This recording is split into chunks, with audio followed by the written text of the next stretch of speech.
کہ اسلام کے ارکان میں سے ایک رکن کلمہ تھا جس میں مال کی ضرورت نہ آئی، چاہے وہ نماز ہے، چاہے وہ روزہ ہے، چاہے وہ زکوٰۃ ہے، چاہے وہ حج ہے، ان چاروں ارکان میں مال کی ضرورت پڑے گی۔ تو اللہ کا یہ فرمانا کہ مال اور اولاد فتنہ ہے، تو یہ اس سے عاری اور اس سے منقطع اور اس سے استثناء کیسے ملے گا؟ اللہ تبارک و تعالیٰ نے قرآن مجید فرقان حمید کے اندر ارشاد فرمایا وَاعْلَمُوا، جان لو تم، انما اموالکم و اولادکم فتنہ،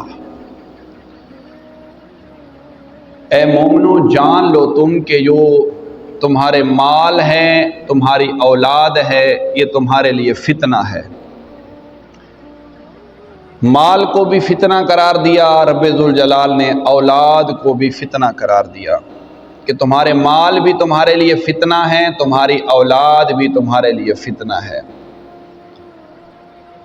اب سامعین محترم دیکھنا یہ ہے کہ مال اور اولاد، ان کے اندر کیا ایسی خرابی ہے کہ جسے اللہ تبارک و تعالیٰ نے فتنہ قرار دیا ہے۔ فتنہ کا معنی کیا ہوتا ہے؟ آزمائش، کہ مال بھی فتنہ ہے، اولاد بھی فتنہ ہے۔ پہلے ذکر مال کا آیا، اس کے بعد اولاد کا آیا۔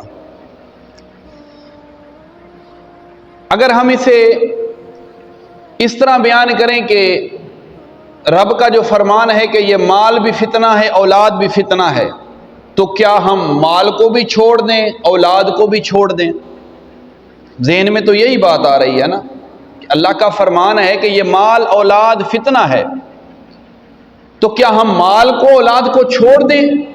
کیا مال اور اولاد کے علاوہ انسان کی زندگی گزارنا ممکن ہے؟ اب اولاد ہے، مانتے ہیں کہ اولاد اگر کسی کی نہ ہو تو دکھ ہوگا، اسے ایک درد رہے گا ہمیشہ کے لیے، دل کے اندر ایک تمنا باقی رہے گی، ایک خواہش باقی رہے گی، ایک تڑپ باقی رہے گی کہ مالک نے پوری روئے زمین کے انسانوں کو اس نعمت سے بہرہور فرمایا، لیکن اللہ تعالیٰ نے مجھے اس نعمت سے محروم رکھا۔ درد رہے گا باقی، ایک تڑپ سینے کے اندر ہمیشہ باقی رہے گی جب تک زندگی ہے۔ لیکن ایک مال ہے، مال ایک ایسی چیز ہے کہ جس کے بغیر انسان کا زندگی گزارنا ناممکن ہے۔ اسلام کے جو بنیادی ارکان ہیں وہ کتنے ہیں؟ 5۔ پہلا رکن کیا ہے؟ کلمہ۔ دوسرا کیا ہے؟ نماز۔ تیسرا روزہ۔ چوتھا زکوٰۃ، اور 5واں حج۔ 5 بنیادی رکن ہیں۔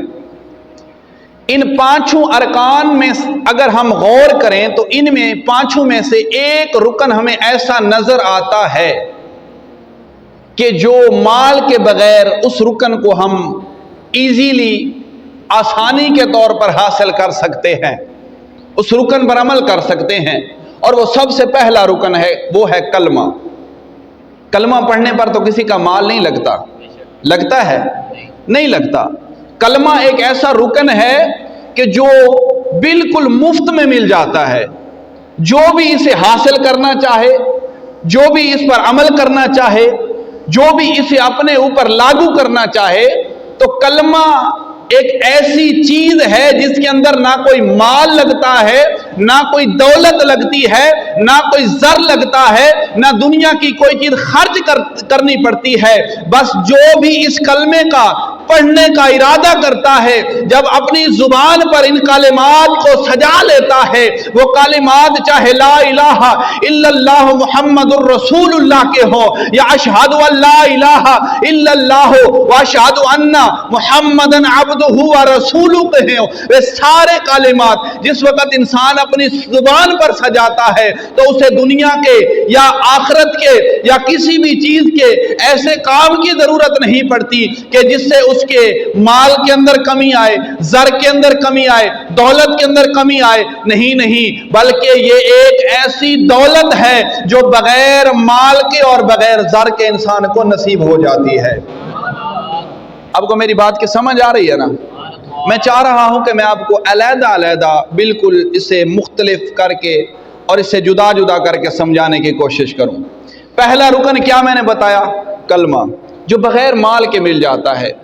میں نے غور ہم نے اس چیز پر کرنا ہے کہ رب ذوالجلال نے جو فرمایا ہے کہ وَاعْلَمُوا أَنَّمَا أَمْوَالُكُمْ وَأَوْلَادُكُمْ فِتْنَةٌ، کہ یہ تمہارے مال، یہ تمہاری اولاد تمہارے لیے فتنہ ہے، آزمائش ہے۔ تو غور یہ کرنا ہے مالک و مولا، یہ تیرا فرمانا ہے، کیا ہم مال کو بھی چھوڑ دیں؟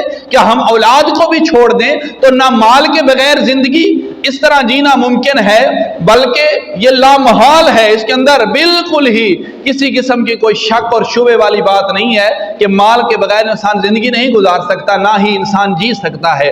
البتہ جو اولاد ہے، اولاد نہ ہونے پر درد ضرور رہے گا، لیکن پھر بھی انسان کے جتنے دن ہیں، انسان مشکل میں یا آسانی میں، سکھ میں یا دکھ میں، پریشانی میں یا غمی کے اندر وہ انسان گزار لیتا ہے۔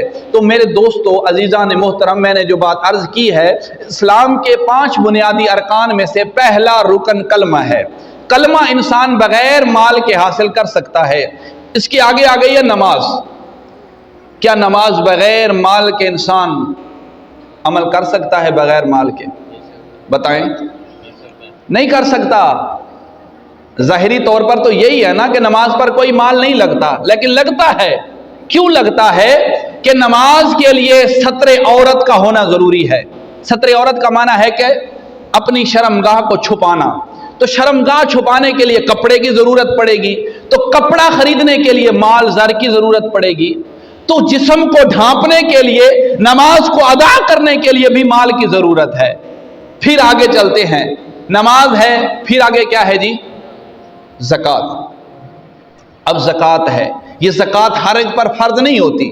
جو صاحب مال ہیں، صاحب دولت ہیں، جنہیں اللہ تعالیٰ نے سرمایہ عطا کیا ہے، جن پر زکوٰۃ فرض ہو چکی ہے، اب ان کے پاس مال ہوگا تو وہ زکوٰۃ کو ادا کریں گے۔ تو ہم اس بات پر پہنچے کہ نماز کے لیے بھی مال کی ضرورت ہے، اب زکوٰۃ کے لیے بھی مال کی ضرورت ہے۔ اب روزہ ہے، روزہ بغیر مال کے رکھا جا سکتا ہے؟ بتائیں نا۔ ٹھیک ہے، آپ رکھ لیں گے 2 4 6 10، بس اس کے بعد ختم۔ روزہ رکھنے کے لیے، افطاری کے لیے، سحری کے لیے بھی تمہیں کھانے کی ضرورت ہے۔ کھانا کس چیز سے ملے گا؟ مال سے ملے گا، پیسے سے ملے گا، رقم سے ملے گا، جو آپ کے پاس تجوری ہے اس سے ملے گا۔ تو اب اس کے ساتھ ہم نے یہ غور کیا اور دیکھا، اس نتیجے پر پہنچے کہ روزے کے لیے بھی مال کی ضرورت ہے۔ پھر آ جاتے ہیں آخری رکن حج پر۔ اب حج بغیر مال کے کیا جا سکتا ہے؟ نہیں کیا جا سکتا۔ مال ہوگا، صاحب مال ہوگا، ٹھیک ہے، صاحب نصاب ہوگا، اس پر حج فرض ہوگا۔ تو جب حج فرض ہوا تو اس نے حج پر جانے کا ارادہ کیا، تو حج اس کا اس وقت ممکن ہوگا کہ جب اس کے پاس مال موجود ہوگا۔ تو عزیزان محترم، ہم اس بات پر، اس نتیجے پر پہنچے کہ اسلام کے ارکان میں سے ایک رکن کلمہ تھا، جس میں مال کی ضرورت نہ آئی، چاہے وہ نماز ہے، چاہے وہ روزہ ہے، چاہے وہ زکوٰۃ ہے، چاہے وہ حج ہے، ان 4 ارکان میں مال کی ضرورت پڑے گی۔ تو اللہ کا یہ فرمانا کہ مال اور اولاد فتنہ ہے، تو یہ اس سے عاری اور اس سے منقطع اور اس سے استثناء کیسے ملے گا؟